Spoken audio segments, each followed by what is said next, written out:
Agradecendo então a presença da Academia Jacareense de Letras, aqui representado também pelo Dr. Benedito Veloso e também pelo promotor de justiça de Jacareí, Dr. José Luiz Bedinarski. Vamos ouvir agora o nosso querido Tiago, que é um dos grandes responsáveis por esta realização.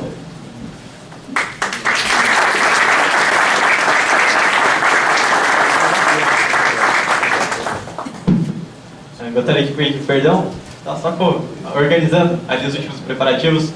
Mas bom dia, para quem não me conhece, meu nome é Tiago Araújo e eu faço parte do Nação Real aqui de São José dos Campos. Então, o evento de hoje, queria agradecer, está lotado. E é sempre bom e uma honra também anteceder as palavras de Dom Bertrand. Nós faremos um coffee break em seguida e ele retornará com sua fala. Dom Bertrand é o segundo da linha sucessória, bisneto de Princesa Isabel. Então, uma honra recebê-lo em nossa cidade. E desde já, gostaria de deixar registrado, uma honra, maior ainda, anteceder a sua fala. Bom, dando início, eu gostaria de fazer alguns ganchos. Começamos com o conceito de militância prática, Nação Real Internacional, nacional.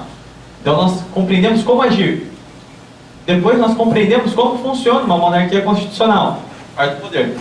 Mas o que antevém toda essa estruturação? O que de fato compõe um povo?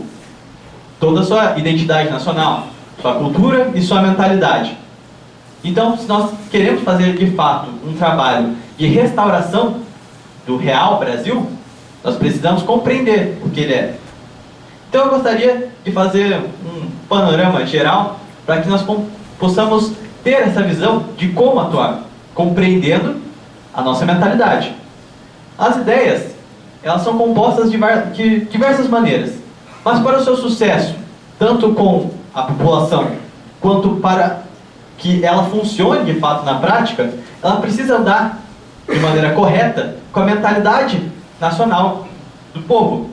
Por exemplo, os experimentos revolucionários, eles conseguiram sucesso em algumas nações. Eles conseguiram fazer uma capa ilusória. Só que qual foi o problema? Por que todos os experimentos revolucionários acabavam em genocídio, miséria, tirania? Justamente porque ele não dava com a mentalidade popular. A mentalidade é composta pelo histórico do povo. Histórico geopolítico, econômico, cultural. Enquanto os ideais revolucionários eram compostos por ideais supremos, onde não era a ideia que se equiparava ao povo. O povo era sujeito àquele ideal supremo. Por isso toda revolução é uma imposição do poder via coerção. E é por isso que nunca funciona. Ele não se importa com o que a população pensa. Ele não se importa em como ele atuará de fato. Bom, então esse é o primeiro passo para compreender. Mas como funciona a mentalidade no Brasil? Como é composta toda essa gama de trejeitos? É o que eu gosto de chamar de tradição, num vocabulário mais conservador.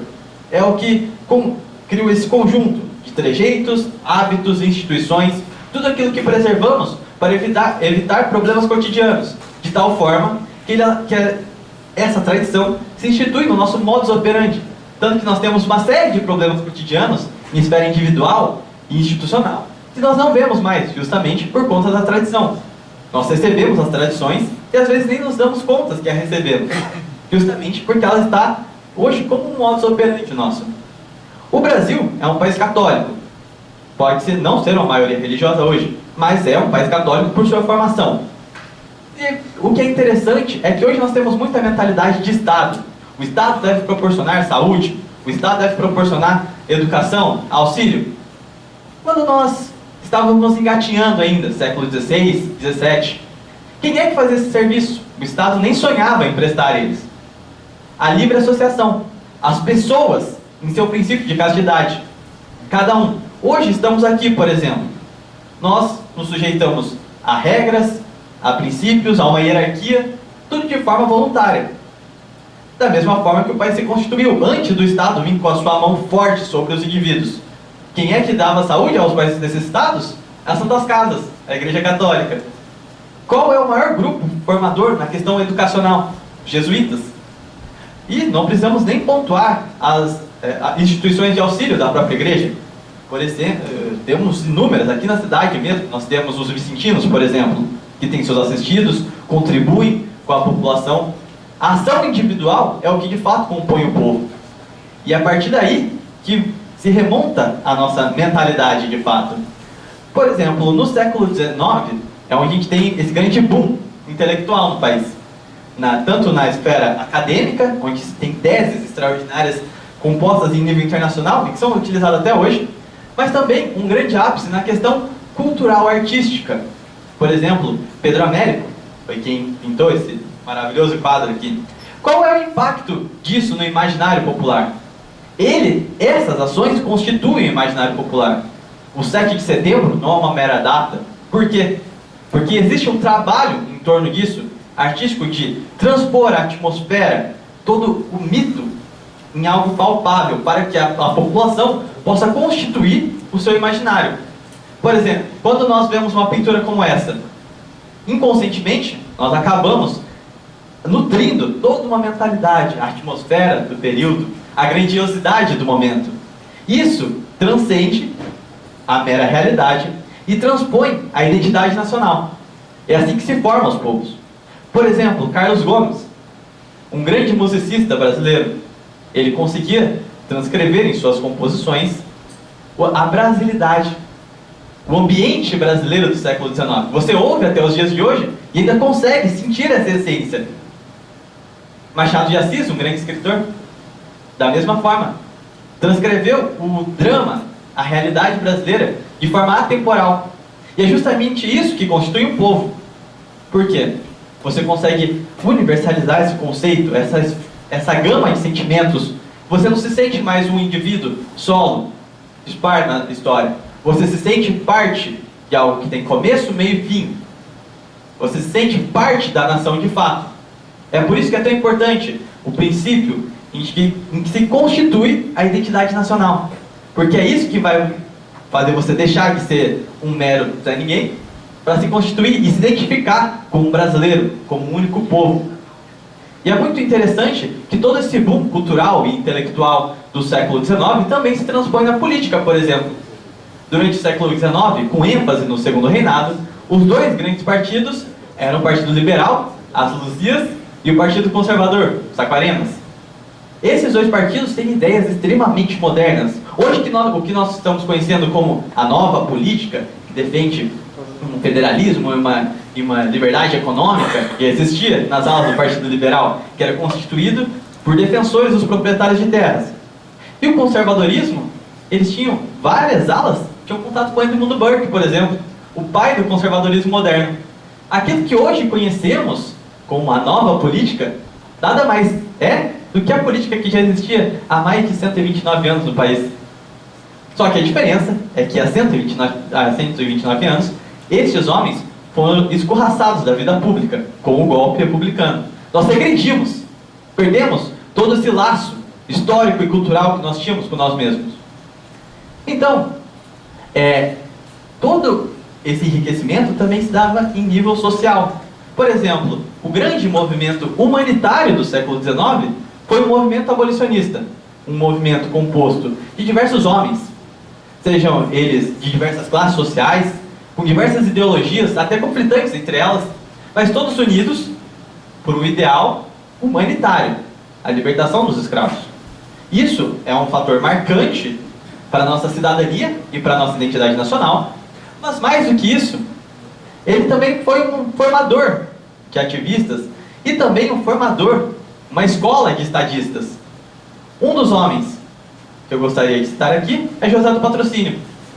Eu gosto de dizer, na verdade, uma certa vez eu fiquei um bom tempo refletindo sobre uma questão que foi colocada por Olavo de Carvalho, foi até onde eu conheci-lo, que é de onde vêm as suas ideias. Nós temos a arrogância de pensar que formamos nosso próprio pensamento, mas não. Se nós pensamos como pensamos, se vemos a realidade de tal forma, é por conta do legado dos homens do passado. Isso não há dúvida. Toda a nossa forma de analisar as questões do presente é uma herança do trabalho, do suor e do sangue dos homens do passado. Então, um desses homens que eu poderia colocar como grande pai fundador do movimento monarquista, José do Patrocínio. José do Patrocínio era um homem negro. Ele nasceu livre, mas a mãe era escrava. Então, toda a sua infância e parte da adolescência, ele passou convivendo com os escravos na senzala. Ele saiu e foi aos grandes centros urbanos. Conseguiu ganhar a vida como jornalista. Foi um grande, um famoso polemista do Brasil. Ele era um ferrenho republicano, até que ele entrou para a causa abolicionista. Ele começou a ter contatos com novos pensamentos, com novas pessoas. E ele se voltou para um princípio em que não basta os homens serem livres. Eles precisavam de um momento de equidade nas condições, onde se tivesse uma mínima compensação para que todos tivessem, na medida do possível, as mesmas condições de serem livres, dignamente falando, e de ter dignidade de fato. Então, ele passou a ter contato com o movimento monarquista. Ele começou a ter contato com essas ideias. Ele começou a analisar as nações monarquistas, com monarquias constitucionais, como o Brasil tinha. E aí, ele percebe que quem era a personificação dessa necessidade histórica expressa? Princesa Isabel. Então, ele se volta ao monarquismo e ele usa os seus jornais para propagar essa ideia. Nas ruas existiam os capoeiristas, que eram homens negros, muitas vezes sem condições econômicas e educacionais, e eles se separavam em grupos, pequenas facções, e se degladiavam nas ruas. Conflitos sangrentos. Isso fomentava até uma mentalidade, de certo modo, racista das classes mais elevadas, porque via os negros na rua brigando e se degladiando daquela forma, e pensava, olha, isso aí é coisa, né? José do Patrocínio, ele consegue apaziguar os ânimos desses pequenos grupos e os unifica em um movimento único, chamado a Guarda Negra, um movimento social de rua, sem financiamento nenhum, de governo ou qualquer coisa do tipo. A Guarda Negra era um movimento monarquista, era o que ficou conhecido como isabelismo. Eram homens comuns, muitas vezes pouco letrados, mas que compreenderam a necessidade de um terceiro reinado, da defesa da monarquia. Porque esse ideal transpõe a mera politicagem, porque eles pensavam necessariamente neles, mas principalmente no futuro de seus filhos, seus netos, bisnetos. Era uma necessidade histórica que era expressa em uma casta popular. É por isso que eu digo que a personificação do que nós somos hoje é os nossos antepassados como o movimento monarquista. Porque era um grupo formado de homens simples, mas de ideal nobre. Até onde eu sei, nós não temos ninguém aqui, alguém superdotado, com grandes títulos de nobreza. Somos pessoas comuns, exatamente como aqueles homens. Então, se temos um grande pai fundador do movimento monarquista, é José do Patrocínio. Ele simplifica de forma popular as necessidades que a nação precisa, e não um mero grupo político oportunista, como foi, por exemplo, os movimentos republicanos positivistas, onde os militares se autoproclamavam os únicos capazes de conduzir a nação ao caminho certo. O lema positivista era: os homens de grande visão irão sugerir aos homens de pequena visão o que fazer. Essa era a mentalidade dos nossos primeiros presidentes da República. Ou seja, eu mando, vocês obedecem e eu não quero saber de Estado de Direito ou o que vocês pensam. Os grandes idealistas republicanos, federalistas, nada mais pensavam do que nos seus próprios interesses. Qual era o projeto de nação? Qual era a transcendência? Qual era o estadismo desses homens? Nenhum. Mas o ponto é que é muito marcante, para nós principalmente, como recebedores desse legado histórico, ações como essa. Indo um pouco mais à frente, nós temos o golpe republicano de 1889. Uma junta militar derruba o governo, sem apoio popular nenhum, porque Pedro II batia de 80% a 90% de aprovação popular. Eram dias de festas graças à abolição da escravatura, conduzida pelo regime monárquico e não pela república. Pelo contrário, os que foram contra a abolição da escravatura, os donos proprietários de terras, o que eles fizeram? Apoiaram os militares que iam dar um golpe, porque assim eles conseguiam se perpetuar no poder, centralizando a economia em suas mãos, criando uma grande oligarquia. A república nada mais é do que o ato confesso de um bando de ditadores e escravocratas. Olhando a composição como um todo, o que estruturou foi isso. E é justamente aí que é um ponto a se analisar. Porque em 1888 nós tivemos a abolição da escravatura. O Brasil era o país mais estável da América como um todo. Você pode até comparar com os Estados Unidos. Eles tinham uma grande estabilidade política. Leiam Minha Formação de Joaquim Nabuco, que você verá a podridão que já era as competições republicanas da presidência da República. Então, o mundo olhava para o Brasil naquele momento, por dois motivos. Um grande país estável, que agora, e em segundo ponto, que aboliu a escravidão sem estourar uma guerra civil, como foi nos Estados Unidos, por exemplo. Então, o nível de confiança para se investir num país desse, vocês já podem imaginar qual era. O ponto principal é que, então, logo nesse primeiro ano, existia muita especulação em cima do país. Então, era necessário competência para conduzir o Ministério da Fazenda, toda cautela e cuidado com a economia. Com o golpe republicano, eles eram um bando de ditadores, e por mais que o Rui Barbosa possa ter sido um grande homem público, o fato é que, como ministro da Fazenda, foi um grande Zé Ninguém. Afundou o país numa crise gigantesca e num ciclo inflacionário monstruoso. Então, a instabilidade econômica já existia. De 1889 a 1891, tinha o governo provisório, com Deodoro da Fonseca. Nasce a Constituição, a primeira Constituição republicana, em 1891, e Deodoro da Fonseca é nomeado primeiro presidente da República. Fato é que ele e o seu entorno não conseguiam dialogar com o poder legislativo. Então, qual foi a maravilhosa decisão para acabar com essas crises? Vamos fechar o Congresso Nacional, aí a gente faz o que a gente quiser. Então, você já vê que a Constituição, os pilares institucionais acabavam de nascer, ao mesmo tempo acabavam de ser assassinados. Logicamente, a Armada, que era a Marinha, era extremamente monarquista, porque ela era muito bem tratada pelo Império. Diante desse ato contra o Estado de Direito, eles fazem o seu primeiro levante da Armada. Parte da Marinha pega seus navios, seus canhões e apontam: ou você abdica da presidência da República, ou nós iremos iniciar um conflito até que você saia. Deodoro da Fonseca, pelo mínimo de amor à pátria que ele ainda tinha, ele abdicou de fato. Segundo a Constituição de 1891, se o presidente da República é destituído antes de completar metade do seu mandato, a chapa como um todo era impugnada, tinha que sair. Ou seja, o vice-presidente também saía, não era ele que assumia. Ia ser convocadas eleições diretas. O fato é que Floriano Peixoto não estava muito se importando com a recém-nascida Constituição. Ele consegue criar um lastro com os governadores e com parte das demais instituições para usurpar a presidência da República e, consequentemente, assassinar a recém-nascida Constituição. E assim o faz. Mas existe um ponto ainda mais interessante neste acontecimento.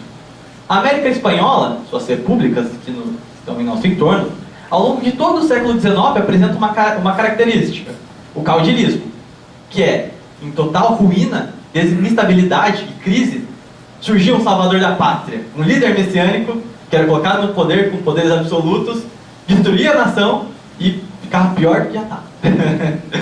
E o Brasil se preservou desse tipo de coisa que acontecia sucessivamente nas repúblicas vizinhas. E como que ele se preservou disso? O Império. O Império do Brasil era estável, teve 67 anos de estabilidade política. O ponto é que esses anseios por um símbolo nacional eram catalisados na figura do imperador. E o imperador, por sua vez, além de preparado desde o berço para conhecer com profundidade a cultura e a identidade de sua nação, era limitado constitucionalmente, como o quarto poder, e não como governante.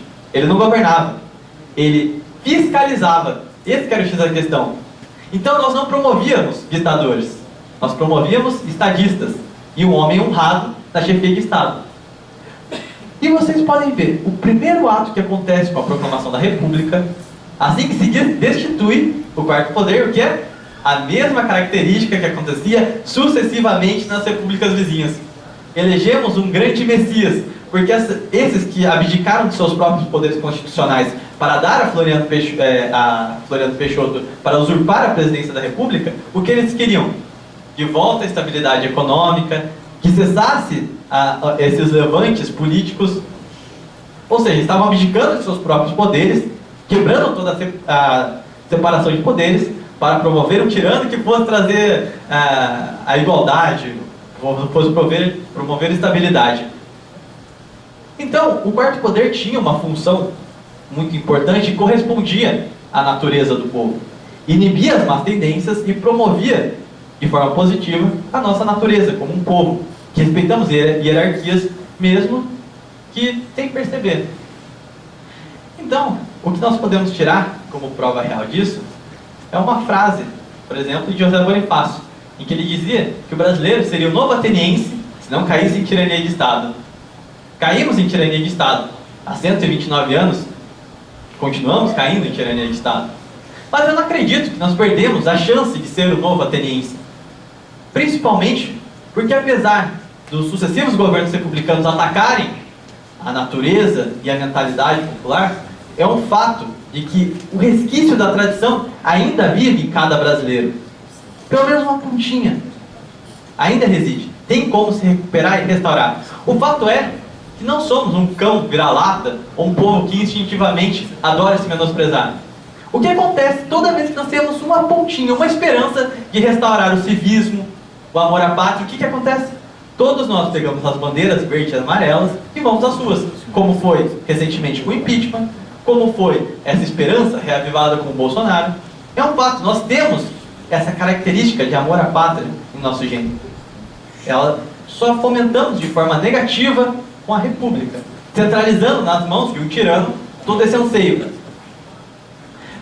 Nós, se temos esse conhecimento hoje, é por conta dos homens do passado, que deram suas vidas, deram o seu serviço intelectual. Então, nós somos herdeiros desse legado desses homens, e cabe a nós passarmos aos nossos semelhantes e também deixar como herança, essa herança coletiva, como dizia Michael Oakeshott, aos nossos filhos, aos nossos netos, e na medida do possível, contribuir para essas tradições, para que possamos aperfeiçoar o nosso sistema de Estado. O conservador, por exemplo, não é um imobilista, ele é um reformista. Ele só é um cara realista. Ele não acredita em mudanças lindas e perfeitas, o Éden na Terra. Ele sabe das limitações que o homem tem. O homem, por ser imperfeito, consequentemente, não pode trazer a perfeição terrena. Então a consciência, e como dizia Burke, a humildade e a prudência devem moldar o estadista, então, e guiar, de fato, a sua população. Então, se queremos voltar a andar nos rumos da divina providência, devemos, de fato, restaurar o sistema de governo que corresponde às nossas naturezas, e a partir daí, nós podemos sim ser o novo ateniense. E como eu disse, se aponta uma raiz ainda reside em nós dessas tradições, dessas benfeitorias do passado, desses homens do passado, cabe a nós trabalhar na medida do possível para restaurar todo esse âmago, todo esse conjunto de tradições. Meu nome é Thiago Araújo e muito obrigado.